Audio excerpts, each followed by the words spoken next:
Со 41 помилување за само еден ден, македонскиот председател е апсолутен шампион во искористување на категоријата помилување во светот, покажале компаративните анализи на правните експерти. Ова кај нив ја наметна потребата за размислување во насока на воведување законски реформи во делот на помилувањето. Да се стави крај на можностите да се злоупотреби таквиот институт и да се биде јасно дека тоа е институт на правдата, а не институт на самоволието на некој државен орган. Ова меѓу другото беше кажано на меѓународната конференција која ја организира правниот факултет во Штип.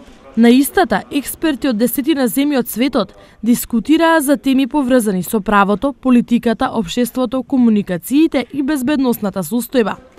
За дел од дискутантите предизвик беа врските на информатиката со правото. Однака практички но отсуствуваат истражувања кои што се однесуваат на влијанието на оваа област на информатичкото општество врз правото и обратно.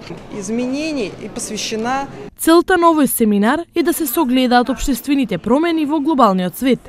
На основ на она што досега се случувало и она што е актуелно, општествените науки се обидуваат да направат некакви прогнози за збиднувањата и секако да дадат препораки до креаторите на политиките. Ваквиот вид на конференции и заклучоци што произлегуваат од нив се со големо научно, но и општествено значење. И мислам дека прави значајен придонес во развојот на општествената мисла во државата, на правната мисла во државата и во секој случај многу придонесува во поглед на она што значи правна регулатива и формирање на граѓанско општество на основа на правото.